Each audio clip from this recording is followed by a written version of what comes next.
Hey guys, welcome back to the channel. If you're new here, my name is Ali. I'm a junior doctor working in Cambridge, and in this installment of the monthly favorite series, I'm going to be talking about a book, a podcast, a blog, and a physical product, and all of those are going to be linked in timestamps in the video description and in the pinned comment, so feel free to skip around if you feel like it. But now, let's just jump into it.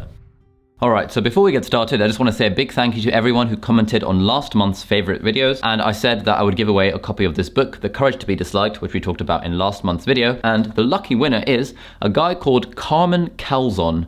He says, "Hi, I'm a medical student in the University of Barcelona. Your YouTube channel has been a great help for me. Thank you." So, Carmen Calzon, thank you very much. You're going to get a copy of this book. I'll message you on Instagram for your address, and then I'll mail this your way. Okay, let's talk about the book for this month, and that is Happy by Derren Brown, which is one of my favorite non-fiction books of all time.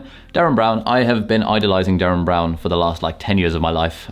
He is a famous psychological illusionist, magician, hypnotist. Pretty much everyone in the UK knows who he is, but I think he's now starting to make it big internationally as well. He's got a couple of Netflix specials, and he's touring the US with a Broadway show, stuff like that. Anyway, this is not a book about magic, although he has got some of those. This is a book about philosophy, and it's called Happy, Why More or Less Everything is Absolutely Fine, and it's a fantastic introduction to the Stoicism school of philosophy, which has a few central tenets, but I'm just going to read out the start of the book for you. Oh no, at the back. Everyone says they want to be happy, but that's much more easily said than done. What does being happy actually mean, and how do you even know it when you feel it? Across the millennia, philosophers have thought long and hard about happiness. They've defined it in many different ways and come up with myriad strategies for living the good life. Drawing on this vast body of work, in Happy, Derren Brown explores changing concepts of happiness, from the surprisingly modern wisdom of the Stoics and Epicureans in classical times, right up until today, when the self-help industry has attempted to claim happiness as its own. He shows how many of self-help suggested routes to happiness and success, such as positive thinking, self-belief, and setting goals, can be disastrous to follow and indeed actually cause anxiety. This brilliant, candid, and deeply entertaining book exposes the flaws in these ways of thinking, and in return poses challenging but stimulating questions about how we might allow ourselves to flourish and to live more happily. So that's pretty much a summary of what this book is about. It's quite long, it's quite a dense read, but there is so much valuable stuff in there. This is my most highlighted book on Kindle by an absolute mile.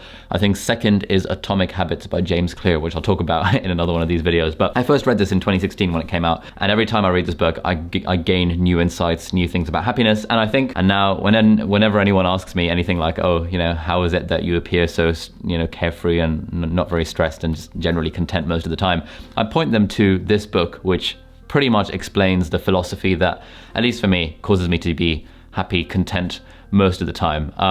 So I'm not really going to say much more about this. If you want a copy of this, this is just a physical one that I bought purely for the purposes of showing it on camera. Obviously, I read books on Kindle. I don't even use physical books anymore, but I'll be mailing a copy of this, so please comment down below, whatever you like, and leave your Instagram username, and again, one lucky winner will receive a copy of this book with a little message from me at the front. So yeah, let's move on to the next one. Okay, secondly, let's talk about a podcast. And the podcast I want to mention in this video is IndieHackers. That's IndieHackers.com. And this is an absolutely incredible podcast for anyone who is intrigued or interested in the idea of making money on the internet. And what IndieHackers is that it started off as a website that posted interviews from founders of profitable internet businesses. So for example, you might get someone who, built an app in their bedroom and that's making $100,000 a month. Basically, individuals who are making cool products that they're selling on the internet, usually online related things that are making them loads and loads of money. And it's just sort of interviews about how they got there, what their revenue figures were, what tips they have for people interested in starting their own thing. So I've been browsing IndieHackers since pretty much it launched, I think about 2 years ago. And their podcast is particularly good. And this month I listened to 2 episodes in particular that I really, really enjoyed. And the first one, and I'll link them both below, but the first one is an interview with a guy called AJ. He made a website called Card, which is a very easy way to make one-page websites. Kind of competing with companies like Squarespace and Wix and WordPress, but also not really competing with them because he had his own little niche. And through that website, he's making about $30,000 a month. And that's pretty solid for this thing that he just started by himself pretty much in his bedroom. So that was a really interesting interview, and he talks about his process and how he got where he is, but in a very self-aware way. He doesn't act as if he has all the answers. He is fully appreciates the role of luck and good timing and good fortune in his own success. But he does give some really actionable advice that anyone else who's interested in starting a profitable internet business, maybe making some money on the side, you'll gain a lot of lessons from that. And the second episode I really enjoyed was an interview with a guy called Jason Cohen, who is the founder of a company called WP Engine. They have about 600 employees and $130 million a year in recurring revenue. And they're the company that I use to host my 6med website. 6med is my side business. And this was really interesting because this was completely opposite to the AJ interview. This guy, Jason, runs a company of 600 people with $130 million a year of revenue. And what Jason talks about in this interview is that how he's been doing this entrepreneurship thing for the last 20 years. And he's done several businesses where it was just him and his mates. No investment, nothing like that, just building a product from the ground up and making it profitable. But now he wanted to do the whole company thing, and he shares some of the lessons he's learned from growing a company to 600 people, and also about the roles of things like sales and marketing and human resources and finance and all those sort of corporate BS sort of things that like I've never really appreciated because I've never really come into contact with them, and I've always thought that obviously, you know, when making an app, it's the product that's the most important part. But actually, Jason talks about how it's all these other things that play a part as well, and how the way that he runs his company is now based on frameworks and models and this and that. And it was just a totally different realm of experience to what I've experienced.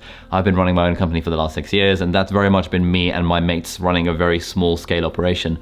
But it was very, very interesting hearing his views on what running a massive operation is like. So if you have any interest at all in entrepreneurship, in maybe if the idea of setting up a business on the internet to make money on the side seems intriguing at all, you should definitely check out IndieHackers.com if you haven't already. So that is the second of this month's monthly favorites. Thirdly, I want to talk about a blog post that I came across on the website of a guy called Seth Godin. And if you haven't heard of him, Seth Godin is a very famous amongst entrepreneurs sort of guy. And for the last 30 years, he's been teaching about entrepreneurship and marketing and writing and how to set up your own businesses. And he's written like 19 best-selling books about this. But he has a blog, and instead of it being a weekly blog, it's actually a daily blog. So like every single day he writes a blog post, and he's been doing that for the last, I think for over a decade now. And that, firstly, is absolutely incredible. You can just write a blog post every day. I struggle to write a blog post and email newsletter every week, and he does it every day. So that's really cool. There was one that particularly resonated with me that I actually mentioned in my own weekly email newsletter, and it's called The Gap Between Have To and Get To. And he says, deadlines work. They work because they focus the mind and create urgency. They work to get us to file our taxes or finish an assignment. They're an external lever for the work we have to do. On the other hand, dessert works too. You don't need an external force to encourage you to eat dessert after you finish your vegetables. It's something you get to do, not something you have to do. You can build a work life around deadlines, you can procrastinate, pay the late fines, and push through the last minute emergencies because you need all of that to get to have to mode. Or you can follow the path of the most productive and happy people you know by redefining the work you've chosen to do as something you get to do. And yes, I'll point out that you can even do that with your taxes. It's something you get to do because you're successful and lucky enough to live in a civil society. So his blog posts are all around kind of this length, a few paragraphs. Some of them are just a few lines, some of them are a bit longer. But this really resonated with me, this gap between have to and get to, and how such a simple shift in language of how we describe something completely changes the game in terms of how we feel about the stuff we have to do. So we actually talked about this in one of the episodes of mine and my brother's podcast. I'll link that one as well, where we talk about this for like 40 minutes at length. And we're kind of doing it in the context of, do we enjoy our jobs, and how do we make ourselves enjoy our jobs more? And I think a big part of it is this difference between thinking we have to do something and thinking instead that we get to do something. So for example, I'm a doctor, or my doctor friends, we all love to complain to each other about how we have to do all these discharge paperworks, how we have to, go and review an unwell patient, but it's the middle of the night and we've got 10 other things to be doing. Also, if you're in school, you'll probably complain to your friends about how, I have to do that essay, I have to get that homework done, I have to revise for my exams. And we treat all these things for the most part that we've chosen to do and that we recognize the value of, we treat them as like, I have to do this. And therefore, it makes it a burden. We treat it like a burden. Whereas if we just try and shift the language to, I get to do this. So now like when I'm at work and I'm doing a discharge letter, like for the last week since I discovered this blog post, instead of thinking that I have to do this discharge letter, I think I get to do this discharge letter. And sometimes that small change, just reminding myself to do it like that, sort of transforms the experience. It's genuinely a paradigm shift. Sometimes it doesn't work. Sometimes I'm still like, oh yeah, I still have to do this. I've still got 10 other things I should be doing. But more often than not, I think, you know what, this is fine. I can appreciate the value in this discharge letter. I know that this is the information that's going to go to the GP. I know that the patient is going to see this information. I know it's going to be a summary of what their 30-day hospital admission has looked like. I'm privileged to be able to write this for them. Having that sense of inner gratitude at the fact that I get to write this discharge letter rather than that I have to write this discharge letter completely changes the game and makes me happier at work. So I think that particular blog post is really, really useful, so I'll link that below if you want to have a read of it and try and maybe remind yourself of that. But in general, I think Seth Godin's blog is a really fantastic one to follow. It's one of the very few email newsletters that I subscribe to, and every single day I get the email, and every single day I read it because it's generally really valuable advice. So that is number 3 on this month's list. Right, last thing this month, I want to talk about a physical product, and that physical product is a guitar. And a guitar is something that I think everyone should get because it's absolutely changed my life since I bought one of these. I bought my first guitar in my second year of university. It was in about February 2015. I'd never played the guitar before. I was always kind of into singing, and I thought it would be cool to learn how to play the guitar. But then at the Pakistan Society ball, one of my friends from UCL, University in London, he was a medical student as well, and he got up on stage and played an absolutely amazing rendition of Tears in Heaven. And I just absolutely fell in love with that, and I was like, oh man, I would love to be able to do what that guy did. So I went to a charity shop, I bought a guitar for about £30, and over the course of those next few months, I taught myself how to play the guitar using justinguitar.com. That's like a free online video course, and he takes you through all the various things that you need to know in order how to play the guitar. And it was only about 10, 15, 20 minutes of practice a day, and after about a month, I was at a standard where I could accompany myself while singing along. And then a few months later, I actually accompanied some friends of mine on stage to a crowd of about 1,000 people at this other sort of Hindu society event. And that was from never playing the guitar before, never really having any music lessons, except, 1 year of violin lessons that I had at the age of 11. Apart from that, I didn't really have any musical background, but I was able to pick up the guitar and follow along with justinguitar.com's amazing video course. And now I can play the guitar. So now when friends come over who enjoy singing, we just kind of bash out the guitar, do a little bit of jamming here and there, and I post videos on my Instagram story of myself playing.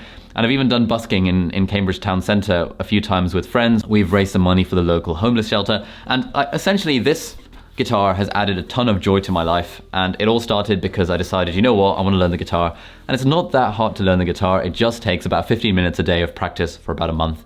If you just follow along with justinguitar.com, you end up becoming pretty reasonable at the guitar. It's something I want to improve a bit more at, but if you've ever thought that, if you enjoy singing and you want to be able to accompany yourself, or even if you don't think you're very good at singing, you're probably a lot better than you think you are if you can hold a tune. And it just changes the game when you can just bust out a guitar, you can accompany yourself, you can play songs with your friends. So that's it for this video. I'm going to end with a little bit of a song. I wasn't planning to do this, but while we're here, we might as well. Let me be your hero.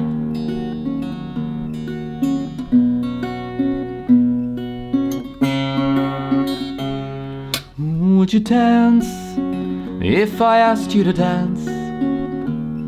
Would you run and never look back? Would you cry if you saw me crying? Would you save my soul tonight? I can be your hero, baby.